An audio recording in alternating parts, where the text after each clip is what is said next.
こんにちは、日本語のスライドも用意してありますので、このプレゼンテーションは英語のスライドで行いますけども、もし日本語のスライドの方をご希望でしたら、こちらでお願いします。あと、さっきツイートしたんで、ハッシュタグ、DevRelCon で、日本語で言うの難しいですね。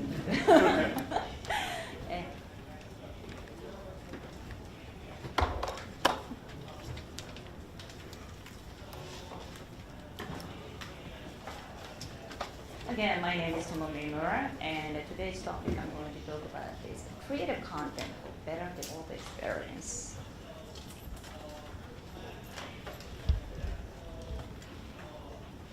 So this is me, Tomomi, and I currently work at the developer relations team in Slack.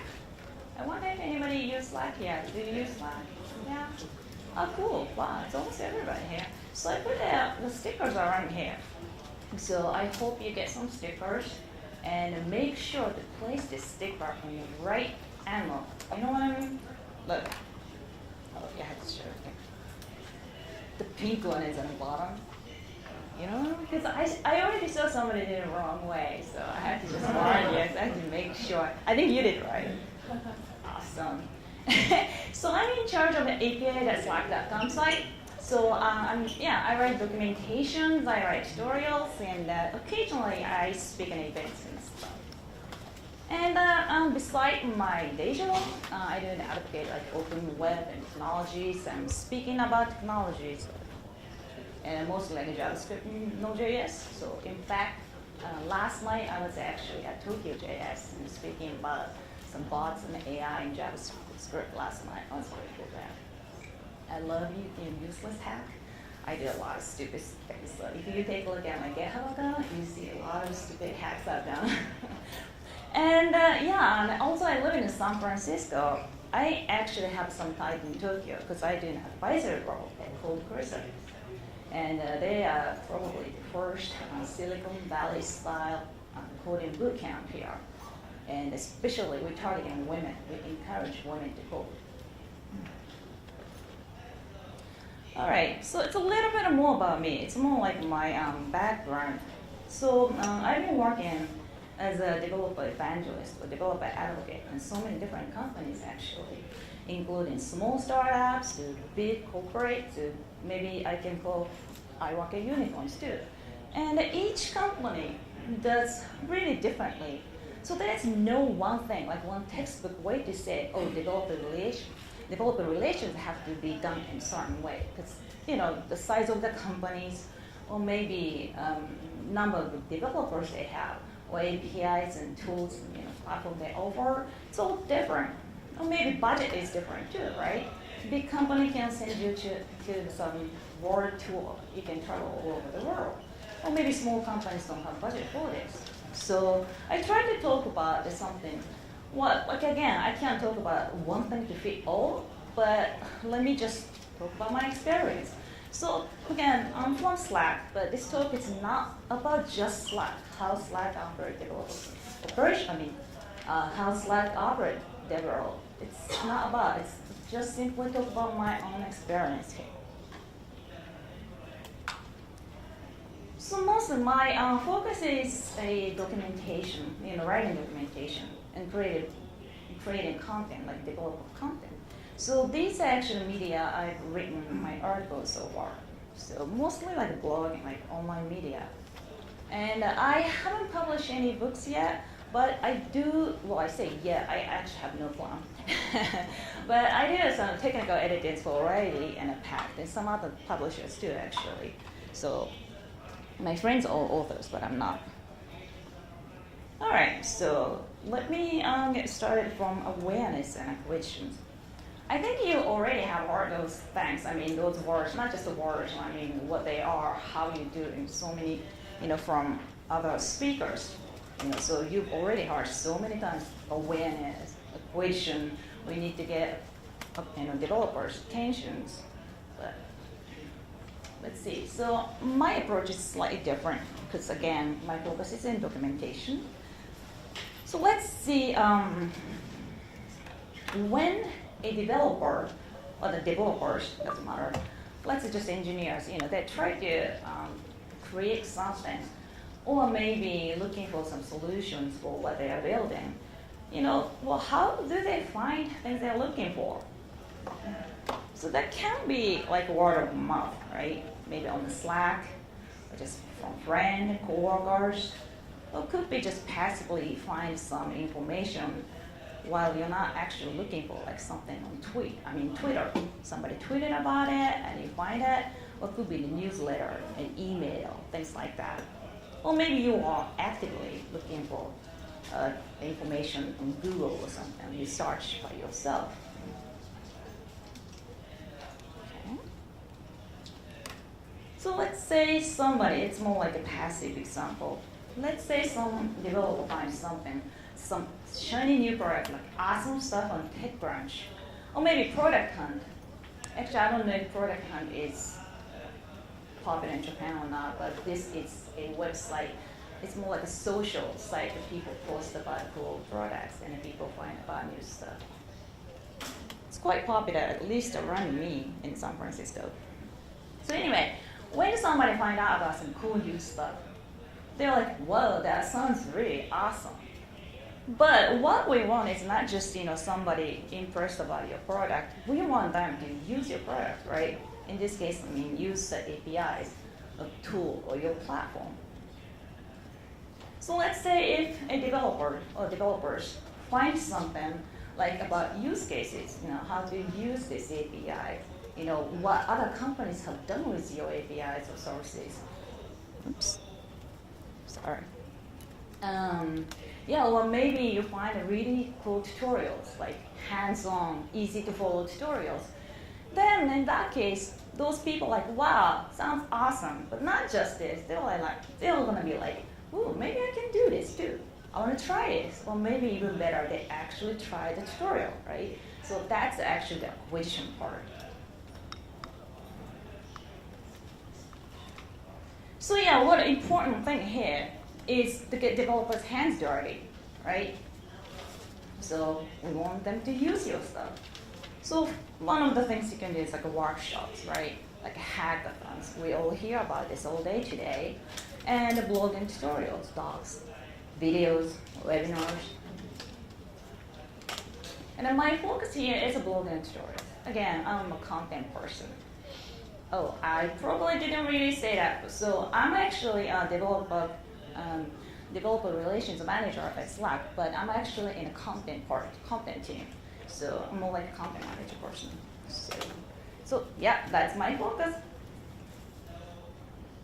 So let me talk more about documentations and tutorial. So we want to make it practical. So that's the example of practical and fundamental tutorial examples, right? Let's say you have some awesome API.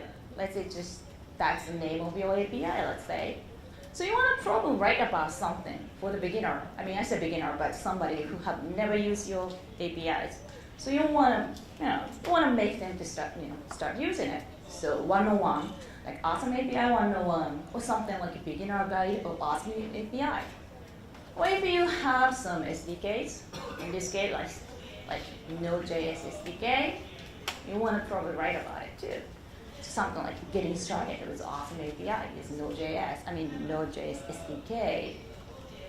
Or if your project is a JavaScript framework, you want to make something like how to build to-do app. This is like some de facto standard. So many other JS framework guys are building some to-do apps and tell you how to build it. So I would say your developers actually expect to see that. Or maybe tips and tricks, or best practice. They are all really practical and something you should have. So this is the stuff which we really just published recently. This is a best practice guide on Slack. You might not have seen it, it's quite new. So this is basically a user experience guide, but not really for designers. This is for developers. Because when developers building bots, you can do so many things with bots, but still, you're writing bots for humans. So you have to care about human interface. So we provided this guide for the better user experience for your bots. And then this is something else that I've done in my previous job. I used to be next mall, and this was the article I wrote. So that's how to add two-factor authentication to your Node.js web apps. So this was intended to somebody who never had done this before.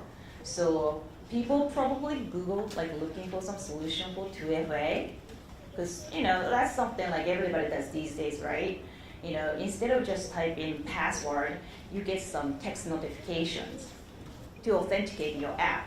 So this was something, yes, I intended, I wrote it to target those people who just want to add something, the 2FA to their app. And even before, it's like I'm saying, I've been working at so many companies in the past. So it's a few companies ago, I was at this San Francisco startup. So it's almost like no-name startup that no one knows. So awareness part was really important because, like again, no one have never heard of, no one have ever heard of this company before. So I really have to be creative. I really have to try harder to get acquiring developers. So that time, but again, still, I do write some same type of documentation in the tutorial here. So this is a best practice guide. So company was making some cloud, real-time cloud solutions. They didn't have any UI involved, like Slackbot, but still, you have to have best practice, how to use, or how not to use the API in a certain way. So I wrote about this. And not just being practical or fundamental, you want to make them interesting, right? So no one will read them. So there are some interesting projects I've done before, like physical Slackbot. I'll show it later. Twitter visualization with D3.js. That's visualization. Data visualization is pretty popular, right? People love to see something pretty. Or like building a Raspberry Pi spy cam. That's something cool. Or like something like Alexa, call my mom kind of app. Or like the Pokemon Go real-time mapping. They are all actual projects I've done. But to get those ideas, again, interesting projects, idea matters a lot. So this is actual photo I took in my office, my previous office, or whatever that is. I conducted this brainstorming. So that time I think I was managing interns.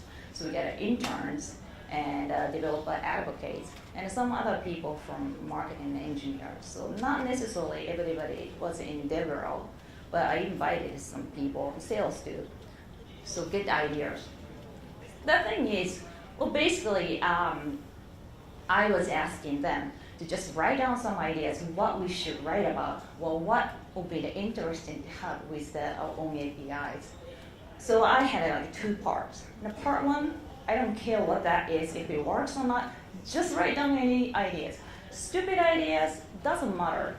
And my rule of thumb is no judgment. So even if I write down some stupidest idea, we don't say anything bad, like, oh, we can't do this is so silly. No, we don't. So just write down anything. But in the second part, we have to sort them out and see if it's feasible, or even if the idea actually uses our APIs. If it doesn't, maybe not gonna be the highest priority, right? Or, just a prioritization. So how long does it take? If the project seems to be interesting and it takes only like a week or two, go ahead, we'll do it soon, right? But if the project might require like 2 months, or maybe it costs too much to do, or maybe you can put a lower priority so we can just sort it out. So this looks so like messy and stuff, but it's actually nicely sorted out. Anyways, so there are project types, like something purely fun, like a Pokemon, or just IoT cat camera. This is something I actually have done. I made it. I put this in GitHub, and that was so popular, and I made it to the Hacker News like top 10. I don't know if anyone uses Hacker News here. Maybe not. But anyway, the Hacker News is some aggregated news source, and pretty much everybody in Silicon Valley checks it daily. It's kind of stupid, but we do. So making stuff in the best name is a big deal. but I made it twice actually, and both time that project was about cats. So people love cats. And other project types is a targeting community. So it's not about the project itself, but it's more like who you're intended to.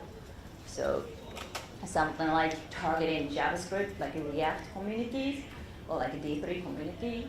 It could be like MCU, microcontrollers, like Arduino, or Raspberry Pi. It could be just web standards, like web devs in general, or like some specific product like Amazon Alexa, because they have great communities, right? And this is a screenshot of an actual article I have written for Twitter. So I was not a Twitter employee, but I actually just wrote this. So this was about data visualization I was talking about earlier. So I made like, how is America feeling right now? So taking Twitter data from Twitter, what is that, Twitter horse, Twitter stream, and map them on a, depends on like emotion, like, you know, how they feel, how it is a happy tweet, a sad tweet. That time I didn't really use any other actual analysis, so it's more like pseudo analysis. But anyways, what the important thing was, people liked it, and I've seen some people have forked this project and created for their own country. So that was pretty awesome. That means people actually have used my source code and tried to make something. So that means they learned APIs I was actually intended to, you know, teach, or more like advocate. And another example is a screencast I've done. This was my previous job, and something that was IBM Watson. Many times because people do not like to read, so there is a watch. So I have created a video instead of just written article. Actually, I did both. And this is another project I've done. This one's at Slack. So this is a Slack bot, but it's real robot here. So I use a Raspberry Pi. And yeah, it's actually fun. It's I got this from IBM Watson team. So it's Watson bot. It's really cute. Maybe I should explain what it does. So yeah, I actually did this separated talk last night at the Tokyo JS. But it's actually a Slack bot, so it's reading a message posted on Slack, and it takes into IBM Watson to analyze sentiment. So the similar thing that I was talking about earlier, but it actually powered by Watson, so it's more accurate. So see if the message is happy message, or sad message, or disgusted message. And if it's an angry message, the robot turns this LED red. So it has some color indicator. Okay, let me have my screen get thirsty.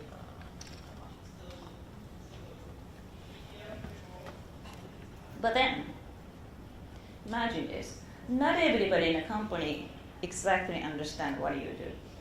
This is a real story, not at the Slack, some other company. So somebody in a company, well, say Tomomi. Pokemon is not how we win a big enterprise companies. It's silly, right? But then I'm like, no, we're not advocating Pokemon here. Silly, you know? It's basically just providing ideas, you know, how to use APIs, like use cases, but not like, you know, developers are not stupid. So when they see something like this, you know, it's a Pikachu, right? So it has a location, like I need Pikachu, latitude, longitude.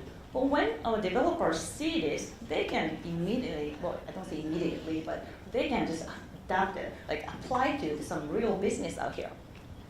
So let's say if somebody's operating like rideshare service like Uber or Lyft, well, they can use that, right?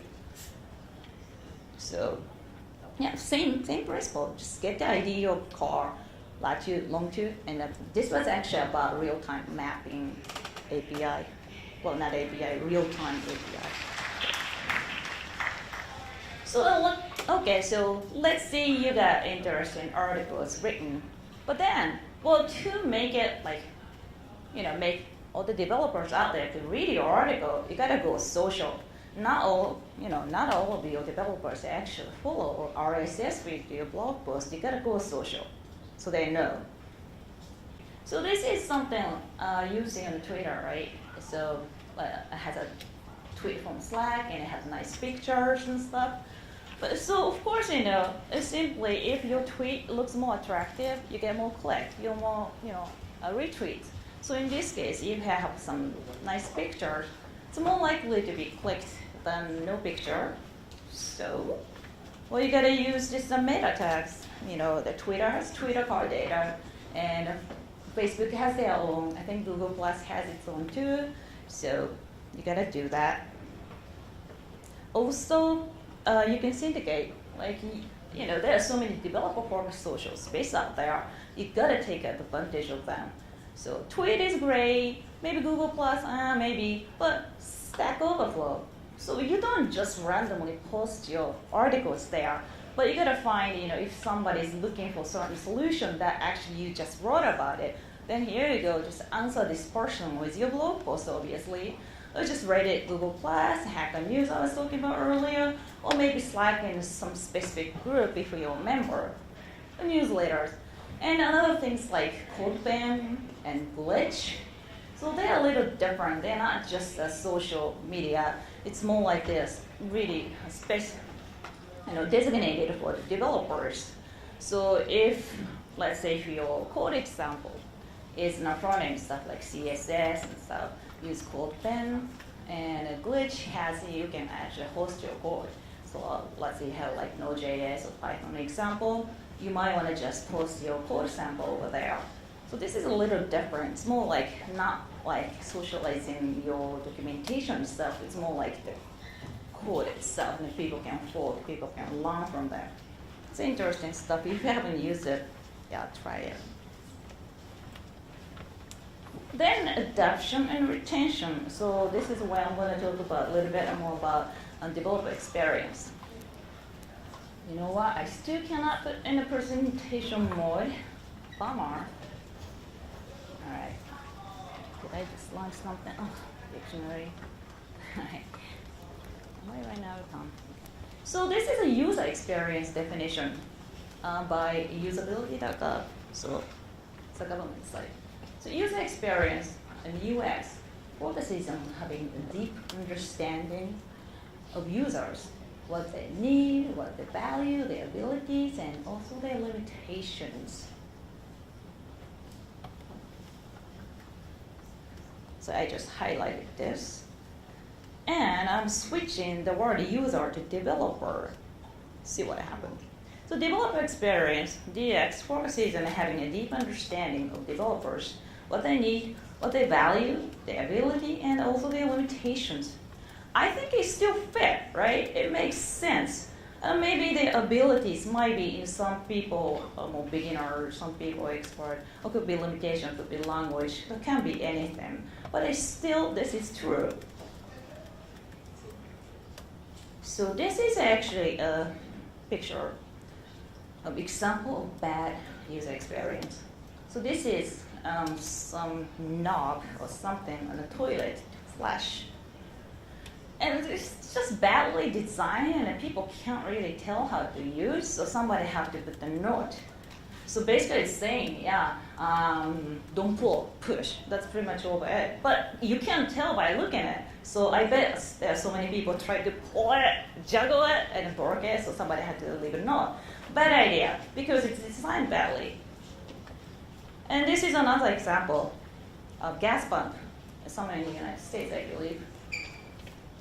So, well, what can you do when you see this? You don't know where to even get started. It has a button, like push to start. It's like that guy. But it's so cluttered, you can't find it. So somebody had to put a silly sticker on it. Start. It's like it said start already, but had to put extra sticker. Then they have to put another sticker to say just get the receipt from like too many notes. Of course, because you didn't design right, so you have to put so many stupid notes. And I think you're all familiar with this issue.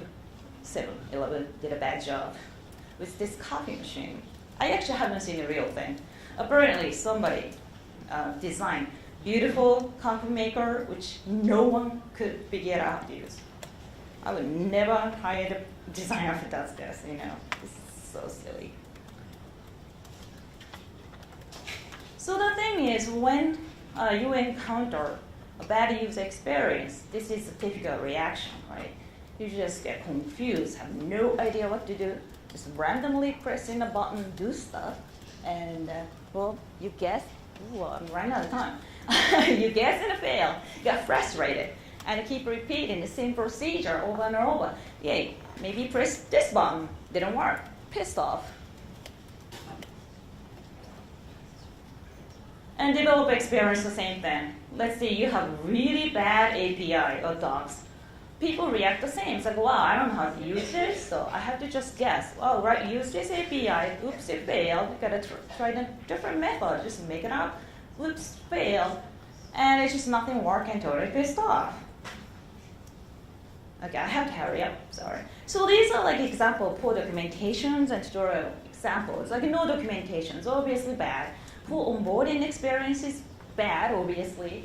And the bad browsing experience, no link. You're talking about method, but there's no link to click. You can't even understand about this method. No diagram, no screenshot. Again, not many people like to read. You gotta see the pictures. Or too complex. Yes, some APIs are too difficult to use. Or something too marketing. It has some picture of the business managers. Hello. And a PDF, everything. Are you freaking serious? So this is actually something the open source survey conducted by GitHub. So obviously, number one problem here is incomplete or confusing documentations. Yep, so open source world is the same thing. If you have really terrible docs, people have an issue. So that should be like basically opposite of what I just said. Navigatable, interesting, newbie friendly, prerequisite, and everything's listed right there. And onboarding hello world example is important, right? You gotta have to have a hello world and hands-on. You gotta have them to try them. And code sample, of course, and informative. Sometimes you have like awesome tools, but no one knows about this. So actually we have this issue at the Slack. We got SDKs and some dev tools, and apparently not all developers know about it. So we have to improve our API site really. So we are actually in process of redesigning some. And the user friendliness matters too. This is someone tweeted basically. So this person is basically saying two products. One is not friendly, other is friendly. He was like, which would rather use? Disclaimer here. I actually made this slide before I joined Slack. So this is not like I'm drinking Kool-Aid. But anyway, but at the Slack, we really try to make it friendly, right? So this is about OAuth. If you take a look at a documentation about OAuth 2.0 and other developer site, it's gonna be boring for sure. You don't want to even read this. But we wanted to make people to read it, so we make it kind of cute. And this is my another project. I tried to make my API site even more, even cuter. So I'm actually trying to add this image I did. So I do design too. So I created this image to go to my, so we are going to announce new API soon. So this is a part of it. So I already used this on closed beta, and developers loved it. So I might make it cuter again more. And TLDR. I know I'm running out of time, but this is like summary. So if you have a documentation, you're gonna make it attractive so people read. And syndicate your contents. Like again, not everybody work at the company really well known. Maybe in a startup, no one knows. So just syndicate your content. Like piggyback on other, players. Like I did for, my last company.